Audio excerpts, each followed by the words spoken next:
اعوذ باللہ من الشیطان الرجیم بسم اللہ الرحمن الرحیم۔ اللہ تبارک و تعالیٰ کے نام سے شروع جو بڑا مہربان اور نہایت رحم کرنے والا ہے۔ دنیا کی تاریخ میں ایسے بہت سارے بادشاہ اور فرعون گزرے ہیں جن کو ان کی بادشاہت اور دولت کے نشے نے مغرور بنا دیا اور وہ تکبر میں آ کر خدائی کا دعویٰ کر بیٹھے۔ یہ بدبخت لوگ اپنی بے شمار مال و دولت اور بادشاہت کے نشے میں بدمست ہو کر اللہ تبارک و تعالیٰ کی وحدانیت کو للکارنے لگے اور معاذ اللہ خدائی کا دعویٰ کر بیٹھے۔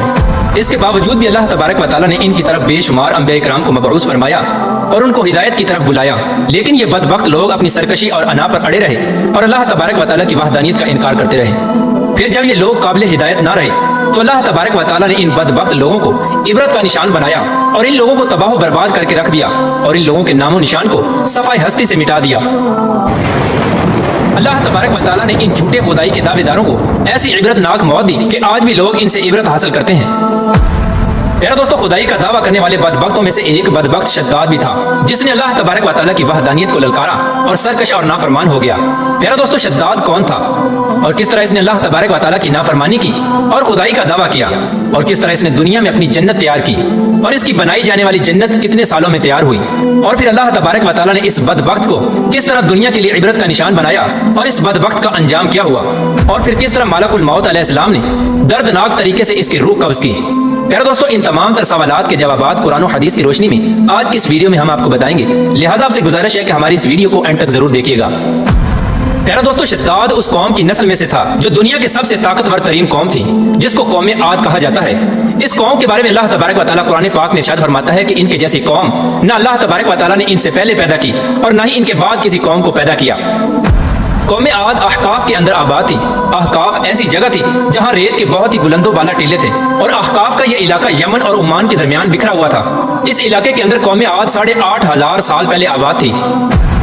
اس قوم پر اللہ تبارک و تعالیٰ کا یہ خاص کرم تھا کہ اللہ تبارک و تعالیٰ نے اس قوم کو دنیا کی سب سے طاقتور قوم بنایا تھا۔ اس کے ساتھ ساتھ اللہ تبارک و تعالیٰ نے اس قوم کو سرسبز و شاداب باغات اور وافر مقدار میں کھیت عطا فرمائے تھے۔ اس قوم کے پاس بے شمار جانور تھے اور پینے کے لیے میٹھا پانی تھا۔ اس کے علاوہ بھی اللہ تبارک و تعالیٰ نے اس قوم کو بے شمار نعمتوں سے نوازا تھا۔ چنانچہ اس قدر مال و دولت اور نعمتوں کی فراوانی کی وجہ سے یہ قوم بھٹک گئی اور اللہ تبارک و تعالیٰ کی نافرمان قوم ہو گئی اور یہ باغی ہو گئے۔ ان کی ہدایت کے لیے اللہ تبارک و تعالیٰ نے حضرت ہود علیہ السلام کو ان کی طرف مبعوث فرمایا۔ حضرت ہود علیہ السلام اس قوم کو اللہ تبارک و تعالیٰ کے حکم سے تبلیغ کرنے لگے اور اللہ تبارک و تعالیٰ کی وحدانیت کی طرف بلانے لگے، لیکن یہ قوم اپنے کفر و شرک سے باز نہ آئی اور حضرت ہود علیہ السلام کا مذاق اڑانے لگی۔ شداد جو کہ اسی قوم کی نسل میں سے تھا، وہ اس قوم کا بادشاہ تھا اور یہ 2 بھائی تھے۔ روایات میں آتا ہے کہ ایک کا نام شداد تھا اور ایک کا نام شدید تھا۔ شدید پہلے بادشاہ بنا اور وہ فوت ہو گیا۔ اس کے فوت ہو جانے کے بعد شداد نے حکومت سنبھالی اور اس طرح یہ دنیا کی سب سے طاقتور قوم عاد کا بادشاہ بن گیا۔ پیارا دوستو، شداد ایک وسیع و عریض سلطنت کا بادشاہ تھا۔ شداد کی یہ بادشاہت یمن سے لے کر عراق تک اور بعض روایات کے مطابق ایران تک پھیلی ہوئی تھی۔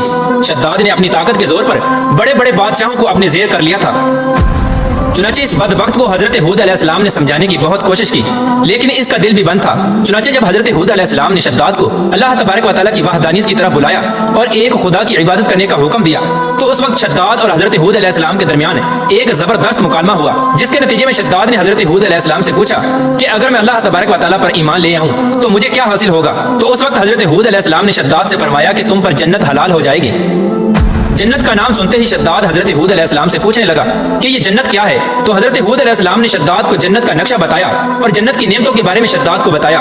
حضرت ہود علیہ السلام کی یہ بات سن کر شداد مسکرانے لگا اور حضرت ہود علیہ السلام کو دیکھ کر کہنے لگا کہ یہ کون سی بڑی بات ہے، ایسی جنت تو میں بھی تیار کر سکتا ہوں۔ حضرت ہود علیہ السلام نے شداد کو اس کے اس کفر و شرک سے روکنے کی بہت کوشش کی، لیکن یہ بدبخت باز نہ آیا۔ چنانچہ اس وقت شداد نے اپنی سلطنت کے بہت بڑے بڑے کاریگروں کو اکٹھا کیا اور احقاف میں ارم کے مقام پر 20 کوس لمبی اور چوڑی جنت بنانے کا کام شروع کروا دیا۔ چنانچہ شداد کی تیار ہونے والی اس جنت میں سونے اور چاندی کی اینٹیں لگائی گئیں اور جواہرات بھی لٹکائے گئے۔ اس بدبخت شداد نے اپنی اس بنائی جانے والی جنت میں شہد، دودھ اور پانی کی نہریں بھی رواں کر دیں اور دنیا جہان کے خوبصورت درخت، پودے اور پھول بھی لگوا دیے اور اس جنت کو طرح طرح کے جواہرات سے مزین کر دیا۔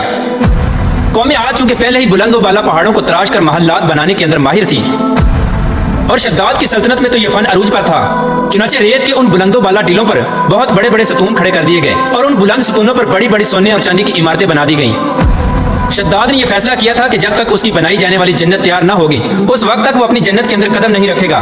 چنانچہ شداد کے حکم کے مطابق جنت تیار ہونے لگی اور شداد اپنے محل کے اندر بے صبری کے ساتھ جنت کا کام مکمل ہونے کا انتظار کرنے لگا۔ شداد کی اس جنت کو تیار ہونے میں 12 سال لگے۔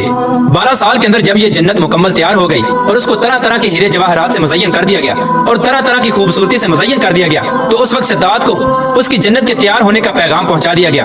چنانچہ شداد جنت کے تیار ہونے کا پیغام سنتے ہی بہت خوش ہوا اور شداد اپنی جنت کو دیکھنے کے لیے اپنی فوج کو ساتھ لے کر جنت کی طرف نکل پڑا۔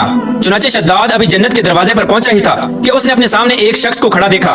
شداد اس شخص کو دیکھتے ہی پہچان گیا اور اپنے حواریوں سے کہنے لگا کہ یہ شخص مجھے جنت میں داخل نہیں ہونے دے گا۔ تو اس وقت شداد کے حواریوں نے شداد سے پوچھا کہ یہ شخص کون ہے اور یہ جنت میں کیوں نہیں داخل ہونے دے گا؟ تو اس وقت شداد نے اپنے حواریوں سے کہا کہ یہ ملک الموت علیہ السلام ہے جو کہ میری روح قبض کرنے کے لیے آئے ہیں اور یہ مجھے جنت میں داخل نہیں ہونے دیں گے۔ اس وقت شداد بدبخت ملک الموت علیہ السلام سے عرض کرنے لگا کہ مجھے صرف اپنی جنت میں قدم رکھنے کی مہلت دے دی جائے، لیکن اللہ تبارک و تعالیٰ کی طرف سے مقررہ فرشتے نے جواب دیا کہ مجھے اللہ تبارک و تعالیٰ کی طرف سے حکم ہے کہ میں تجھے تمہاری جنت کے اندر قدم نہ رکھنے دوں۔ شداد ملک الموت علیہ السلام کے سامنے بہت رویا اور گر گڑایا، لیکن ملک الموت علیہ السلام نے اللہ تبارک و تعالیٰ کے حکم کی تکمیل کرتے ہوئے شداد کی روح قبض کر لی۔ چنانچہ شداد کی موت کے بعد حضرت جبرائیل علیہ السلام نے ایک زوردار چیخ ماری اور شداد کی بنائی ہوئی ساری جنت زمین کے اندر دھنس گئی اور غائب ہو گئی۔ شداد کی اس عبرتناک موت کے بعد حضرت ہود علیہ السلام نے قوم عاد کو بارہا مرتبہ سمجھایا، لیکن قوم عاد باز نہ آئی۔ حالانکہ شداد کا یہ انجام قوم عاد کے لیے کافی تھا، لیکن جب انسان کی عقل پر غرور کا پردہ ہوتا ہے تو چاہے شداد ہو یا شدید، اس کو کسی کام کا انجام دکھائی نہیں دیتا۔ حضرت ہود علیہ السلام نے قوم عاد کو شداد کا انجام بتا بتا کر ڈرانے کی کوشش کی، لیکن قوم عاد باز نہ آئی اور اسی طرح اللہ تبارک و تعالیٰ کی نافرمانیاں کرتی رہی، یہاں تک کہ حضرت ہود علیہ السلام مایوس ہو گئے۔ اس وقت جب قوم عاد قابل ہدایت نہ رہی تو اللہ تبارک و تعالیٰ نے حضرت ہود علیہ السلام کو حکم دیا کہ وہ اپنے ساتھیوں کو لے کر اس علاقے سے چلے جائیں۔ اللہ تبارک و تعالیٰ کے یہ حکم پاتے ہی حضرت ہود علیہ السلام نے اس وقت آخری مرتبہ اپنی قوم کو سمجھانے کی کوشش کی، لیکن وہ لوگ پھر بھی باز نہ آئے تو حضرت ہود علیہ السلام اپنے ساتھیوں کو لے کر اس علاقے سے روانہ ہو گئے۔ چنانچہ ان کے جانے کے بعد اللہ تبارک و تعالیٰ نے قوم عاد پر خوفناک آندیاں مسلط کر دیں۔ اللہ تبارک و تعالیٰ کی طرف سے آنے والی وہ خوفناک آندیاں اور طوفان 7 راتیں اور 8 دن تک چلتی رہیں، یہاں تک کہ وہ پوری قوم اپنے بلند ستونوں اور سونے اور چاندی کی عمارتوں سمیت زمین کے اندر دنسا دیے گئے اور غرق کر دیے گئے۔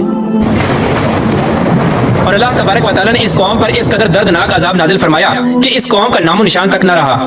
جس وادی کے اندر بڑے بڑے بلند و بالا محلات تھے وہ تمام کی تمام وادی ایک ریت کے صحرا کے اندر تبدیل ہو گئی۔ قوم عاد کے اس علاقے کو اللہ تبارک و تعالیٰ نے اس طرح زمین کے اندر غرق کر دیا کہ وہاں پر صرف اور صرف ریت کے ٹیلے باقی بچے اور کسی بھی چیز کا نام و نشان نہ بچا۔ میرا دوستو، اس طرح اللہ تبارک و تعالیٰ نے شداد اور اس کی قوم کا عبرتناک انجام کیا اور ان لوگوں کو صفحہ ہستی سے مٹا دیا۔ اللہ تبارک و تعالیٰ سے دعا ہے کہ اللہ تبارک و تعالیٰ ہمیشہ اپنے حضور عاجزی اور انکساری کے ساتھ زندگی گزارنے کی توفیق عطا فرمائے اور حضور صلی اللہ تعالیٰ علیہ وسلم کے بتائے ہوئے راستے پر چلنے کی توفیق عطا فرمائے۔